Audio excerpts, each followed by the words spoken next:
যে আমি একটা কথা প্রায় বলি যে বাঙালি মুসলমানের স্মৃতিশক্তি বড় দুর্বল। তো এই চিঠিটা পড়লে হয়তো আমরা আবার সেই বিপ্লবের দিনগুলোতে ফিরে যাব।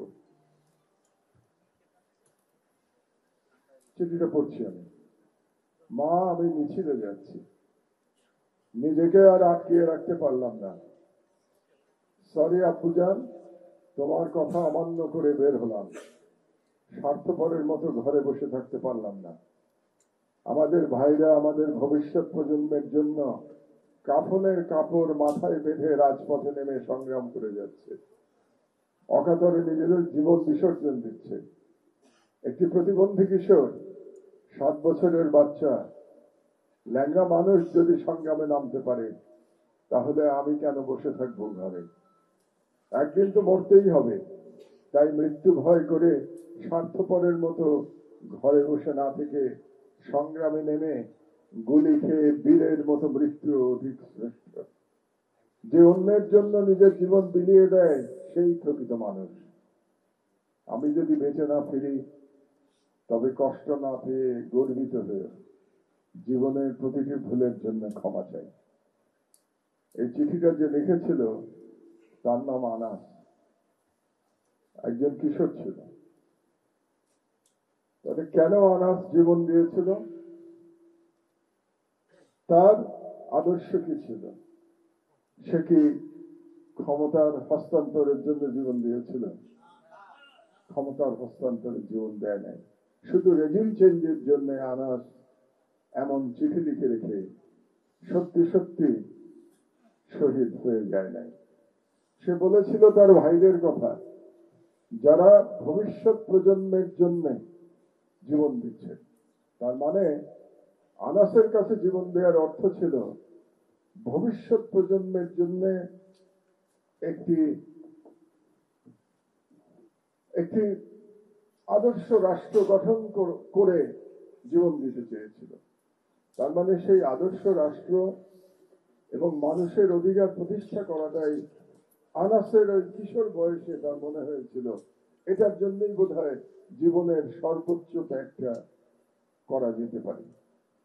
আমরা বোধহয় সেখান থেকে অনেক দূর সরে এসেছি মাত্র 14 মাসের মধ্যে। এটা দুর্ভাগ্যজনক। আমরা অনেক সময় বিতর্ক করি। আজকেও শুনছিলাম বক্তারা বলছিলেন এটা কি বিপ্লব নাকি অভ্যুত্থান নাকি আন্দোলন। এটা নিয়ে কিন্তু প্রায় এটা নিয়ে বিতর্ক হয়। বড় বড় রাজনৈতিক দলগুলো বিশেষ করে এটাকে বিপ্লব বলতে চান না। কেন বলতে চান না আমি জানি না। বিপ্লবে কেন তাদের এত ভয় সেটাও আমি ঠিক বুঝি না। এটা হয়তো এস্টাবলিশমেন্ট থেকে সরে আসার যে ভয়, সেই ভয় থেকে এটাকে বিপ্লব মানতে চান না। কারণ বিপ্লবের চরিত্র হলো এস্টাবলিশমেন্ট ভেঙে দেয়া। এস্টাবলিশমেন্ট ভেঙে দিলে তাদের যে ক্ষমতা সেটা চলে যায়। এই জন্যই তারা এটাকে বিপ্লব বলতে চান না। আমি একটা উদাহরণ দিয়ে আপনাদেরকে বোঝাই এটা কি বিপ্লব ছিল না অভ্যুত্থান ছিল না আন্দোলন ছিল। আমি 2 দিন আগে কুমিল্লা গেছিলাম। কুমিল্লাতে একটা অনুষ্ঠানের আয়োজন করা হয়েছিল। কুমিল্লাতে যারা শহীদ হয়েছে সেই শহীদ পরিবারের সদস্যদের জন্য একটা সম্মাননা অনুষ্ঠান ছিল, শহীদ, আহত এবং জুলাই যোদ্ধাদের জন্য। আপনারা জানেন কতজন শহীদ পরিবার সেখানে এসেছিলেন? যারা শুধু কুমিল্লা 39 জন। আমি এই সংখ্যাটা এজন্য বলছি আপনাদের বোঝার জন্য যে কুমিল্লার মতো জায়গায় 39 জন শহীদ পরিবার শুধু এসেছিলেন এই সম্মাননা অনুষ্ঠানে। এবং কতজন শহীদ হয়েছেন তার পুরো সংখ্যাটা আমার জানা নাই। তার মানে সারা দেশে কি পরিমাণে বিস্তৃত হয়েছিল এই বিপ্লব। এমন সারা দেশব্যাপী বিপ্লব আমরা কি আর কখনো দেখতে পেয়েছি? শুধুমাত্র আমাদের স্বাধীনতা সংগ্রাম 1971 সাল ছাড়া এই গত 54 বছরের ইতিহাসে কোথায় শহীদ হয় নাই? আমরা আবু সাইদের কথা বলি, আবু সাইদ রংপুরে শহীদ হয়েছে। আমরা ওয়াসিমের কথা বলি, ওয়াসিম চট্টগ্রামে শহীদ হয়েছে। আমি 39 জনের কথা বললাম, তারা কুমিল্লায় শহীদ হয়েছে। আমরা মুগ্ধের কথা বলি, তারা উত্তরায় শহীদ হয়েছে। একটু আগে আমরা যাত্রাবাড়ির কথা বলছিলাম, উত্তরার কথা বলছিলাম। এটা যদি বিপ্লব না হবে তাহলে বিপ্লব আমরা কাকে বলবো? তো যারা এটাকে এখনো বিপ্লব স্বীকার করতে চান না, তাদেরকে মানে সঠিক পথে আনার রাস্তা বোধ হয় আমাদের জানা নাই। সব থেকে দুর্ভাগ্যের বিষয় কি জানেন? এই সরকারই তো বুঝলো না যে এটা বিপ্লব। সব থেকে অবাক লাগে আমার, এই সরকার বিতর্ক করে, এটা কিসের সরকার? তারা একটা কাগজের মধ্যে কি একটা 106 ধারার কাগজের মধ্যে তাদের লেজিটিমেসি খুঁজতে যায়। এই লেজিটিমেসি কি 106 ধারার ওই কাগজটার মধ্যে, নাকি এই লেজিটিমেসি এই বিপ্লবের শহীদদের রক্তদানের মধ্যে দিয়ে? এই লেজিটিমেসি আনাসের চিঠি। আমার কাছে ওই 106 ধারার ওই কাগজের চেয়ে আনাসের এই চিঠি অনেক গুরুত্বপূর্ণ। আনাসের এই চিঠি এই সরকারকে লেজিটিমেসি দিয়েছে, কিন্তু এই সরকার এই চিঠিও ভুলে গেছে এবং তারা লেজিটিমেসির আসল জায়গাটা তারা ধরতে পারে না। এই জন্যই গত 14 মাসের আমাদের যে ব্যর্থতা, এই ব্যর্থতার মূল কারণ হচ্ছে এই বিপ্লবের চরিত্রটা ধরতে না পারা। এবং কারা পারেন নাই? যারা ক্ষমতায় আছেন তারা পারেন নাই। ক্ষমতা বলতে কিন্তু শুধু সরকার না, বড় বড় রাজনৈতিক দলগুলো কিন্তু ক্ষমতার অংশ, আপনারা ভুলে যাবেন না। Because they are the part of the establishment. Establishment মানে শুধু যমুনাতে প্রফেসর ইউনূস বসে থাকেন, উনি শুধু এস্টাবলিশমেন্ট না, এই বড় বড় রাজনৈতিক দলগুলোর যারা প্রধান ব্যক্তি তারাও এস্টাবলিশমেন্ট। তারা এই বিপ্লবকে কোনোদিন স্বীকার করতে চাইলেন না। এটা দুর্ভাগ্য, জাতির জন্য দুর্ভাগ্য। আমরা একটা স্লোগানের কথা বলছি আজকে প্রধানত, জনতা না ক্ষমতা। আর একটা স্লোগান আমরা বোধহয় ভুলে গেছি, আজকে বলি নাই, ভুলে যাই নাই, কিন্তু আজকে বলা হয় নাই। আমরা আরেকটা বলেছিলাম তার সাথে সেদিন, দিল্লি না ঢাকা। আমরা ভুলে গেছিলাম, আজকে কিন্তু আমরা একবারও বলি নাই দিল্লি না ঢাকা। তার মানে এই বিপ্লব, আমি তো মনে করেছিলাম এই বিপ্লবের সাথে এই প্রশ্নগুলোর নিষ্পত্তি হয়ে গেছে। আমাদের আনাস, আমাদের আবু সাইদ, আমাদের মুগ্ধরা, আমাদের ওয়াসিমরা, তারা সিদ্ধান্ত দিয়ে গেছে যে ঢাকাই সব, দিল্লি আর আমাদের উপরে চোখ রাঙাতে পারবে না। আমাদেরকে জানিয়ে গেছে ক্ষমতা জনগণের কাছে, ক্ষমতা কোনো রাজনৈতিক নেতার কাছে না, যে রাজনৈতিক নেতার কথায় দেশ পরিচালিত হবে। সেই দিন এই বিপ্লবের মাধ্যমে সেই দিন পার হয়ে গেছে, এটা আমাদের বোঝা উচিত। আপনাদেরকে একটা কথা বলি, গণতন্ত্র কেবলমাত্র একদিনের জন্য না। একদিন ভোট দিলাম আর গণতন্ত্র শেষ হয়ে গেল, বাকি 5 বছর আর কোনো খবর নাই, বাকি 5 বছর জনগণের আর কোনো অধিকার নাই। এই একদিনের গণতন্ত্রের এই ধারণা থেকে আমাদেরকে বেরিয়ে আসতে হবে। যদি সত্যিকার অর্থে আমরা জনকল্যাণমূলক এবং জনগণের প্রকৃত প্রতিনিধিত্বকারী একটা রাষ্ট্র গঠন করতে চাই, তাহলে একদিনের গণতান্ত্রিক প্রক্রিয়া থেকে আমাদের বের হয়ে আসতে হবে, এই মানসিকতা থেকে আমাদের বের হয়ে আসতে হবে। একদিনের এরকম গণতন্ত্রের রেজাল্ট আমরা দেখি নাই শেখ হাসিনার মাধ্যমে। কারণ শেখ হাসিনা 2008 সালে, আমি এটাকে অবশ্য একটা পূর্ব পরিকল্পিত নির্বাচন বলি, ইংরেজিতে আমি বলি স্টেট ম্যানেজড ইলেকশন। কেন আমরা সেটা অনেক ব্যাখ্যা দিয়েছি, আজকে আর আমি ব্যাখ্যা দিতে চাই না। অনেকবার লিখেছি যে এটা নির্বাচনের প্রায় 1 বছর আগেই ঠিক করা হয়ে গেছিল যে 2008 সালে কে জিততে যাচ্ছে।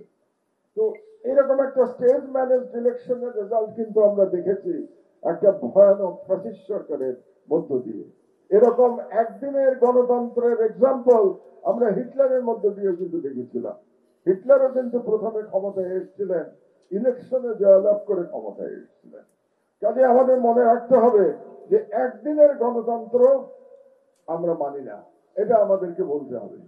আর একটা কথা আপনাদেরকে বলি, এই যে রাজনীতির মধ্যে একদিনের গণতন্ত্রের কারণে কি হয় জানেন? যে কোনো মূল্যে আমরা নির্বাচনে জিততে যাই। এই যে আমরা দেখতে পাচ্ছি গত কয়েকদিন ধরে প্রফেসর ইউনূসের সাথে বিভিন্ন রাজনৈতিক দল মিটিং করছেন, দেখলাম না? প্রধান 3টে শক্তি তো এখন আমরা বলি রাজনৈতিক শক্তি, বিএনপি, জামাত এবং এনসিপি, তাই তো বলি আমরা। তো এরা বিভিন্ন মিটিং করছেন গত কয়েকদিন ধরে। মিটিং এর উদ্দেশ্যটা কি? এটা খুব ইন্টারেস্টিং।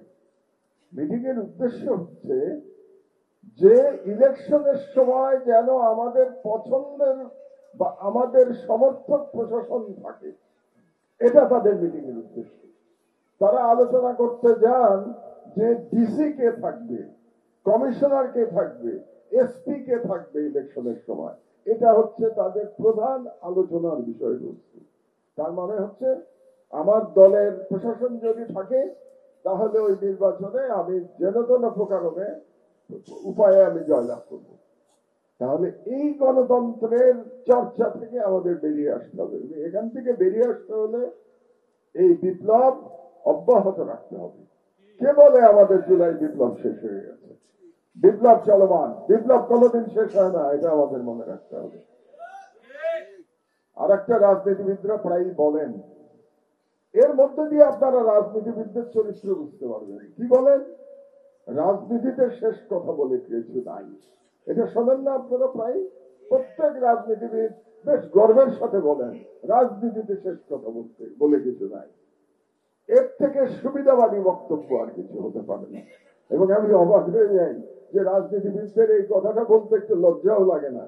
এটা বলার মাধ্যমে তিনি প্রমাণ করে দিচ্ছেন, যারা বলেন এবং সব রাজনীতিবিদ বলেন, প্রমাণ করে দিচ্ছেন তার কাছে আদর্শের কোনো মূল্য নাই, তার কাছে ন্যায় নীতির কোনো মূল্য নাই। কারণ শেষ কথা বলে কিছু নাই। আজকে যাকে গালি দেবে কালকে তার সাথে গলায় উলি করবে, কারণ শেষ কথা বলে কিছু নাই। এই যে এখন আমরা দেখতে পাচ্ছি তিনটা প্রধান শক্তি তিন দলের বিরুদ্ধে মানে যতভাবে সম্ভব তারা নিন্দা করছে তিন দলে। আবার যখন ঐক্য হয়ে যাবে তখন দেখবেন এগুলো সব ভুলে গেছে, সবাই সবার সাথে গলাগলি করছে। এই রাজনৈতিক আদর্শহীন রাজনীতি থেকে আমাদের মুক্তি দরকার। সুতরাং আমার বক্তব্য আমি দীর্ঘ করতে চাই না। আমি আসলে এসব অনুষ্ঠানে শুনতে আসি, আমার বয়স হয়ে গেছে, এখন শুনতে ভালো লাগে বলার চেয়ে। কারণ আমি নতুন প্রজন্মের চিন্তাটা শুনতে চাই, তাদের আকাঙ্ক্ষা জানতে চাই। তো সুতরাং আমি সর্বশেষ কথা যেটা বলে আমার বক্তব্য শেষ করব, সেটা হলো নির্বাচন তো একটা আসছে, 3.5 মাস পরে একটা নির্বাচন হয়ে যাবে। কিন্তু জুলাই যোদ্ধাদের আমি বলবো আপনাদের যুদ্ধ শেষ হয় নাই। নির্বাচনের পরেও যারাই জিতুক না কেন, নির্বাচনের পরেও আমাদের যুদ্ধ চলমান রাখতে হবে। কারণ নির্বাচনের পরেই যে সবাই গণতান্ত্রিক সব তারা মেনে নেবেন, তারা ভিন্ন মত মেনে নেবেন, তারা সমালোচনা মেনে নেবেন, এরকম ভাববেন না। এখানে মিডিয়ার অনেক আমার সহকর্মীরা আছেন, আপনাদেরকে আমি সাবধান করে দিচ্ছি। গত 15 বছর বাংলাদেশের মিডিয়া বেশিরভাগ শেখ হাসিনাকে তোষণ করেছে। বাংলাদেশের বড় বড় সম্পাদকরা নির্লজ্জভাবে তেলবাজি করেছে, দালালি করেছে তার সংবাদ সম্মেলনের নামে। এই একই জিনিস আপনারা দেখতে পারবেন ভবিষ্যতে, এটার জন্য প্রস্তুত থাকেন। এবং সেটা আমরা দেখতে পাচ্ছি। এবং যেভাবে শেখ হাসিনার আমলে ভিন্ন মতাবলম্বীদের বিভিন্ন জুলুমের মোকাবেলা করতে হয়েছে, আমি অন্তত ব্যক্তিগতভাবে প্রস্তুত যে আগামী সরকারের সময়ও ভিন্ন মতাবলম্বীদের এভাবেই লড়াই করে যেতে হবে, যদি আপনি মাথা উঁচু করে থাকতে চান। আর যদি সারেন্ডার করেন এস্টাবলিশমেন্টের কাছে তাহলে ভিন্ন আলোচনা। সুতরাং যে বিপ্লব 2024 সালে আমাদের শুরু হয়েছে, সেই বিপ্লব ফেব্রুয়ারি মাসের, ধারণা করছি ফেব্রুয়ারি মাসেই নির্বাচন হবে, শুধু ধারণা না, আমি আশাবাদী সেই নির্বাচনের পরে আমাদের লড়াই আমাদের চালিয়ে যেতে হবে। এবং আনাসের চিঠিটা আমি যে পড়লাম, যে আদর্শের কারণে আনাস এরকম একটি চিঠি নিয়ে লিখে শহীদ হয়েছিল, 16 বছর বয়স ছিল বোধহয় বাচ্চাটা, 16 বছর বয়সে শহীদ হয়েছিল। সেই আনাসের স্বপ্ন আমাদেরকে বাস্তবায়ন করবার জন্য আমাদের লড়াই অব্যাহত থাকবে। এবং সেই আশা করি আমি বিশেষত আজকে এখানে যারা তরুণ নেতারা আছেন তাদের কাছ থেকে, আর আমাদের মতো আমরা যারা বয়সের ভারে দুর্বল হয়ে যাচ্ছি, এটুকু অন্তত আমার পক্ষ থেকে বলতে পারি, আপনাদের সেই লড়াইতে আমি আগের মতোই সহগামী থাকবো ইনশাআল্লাহ।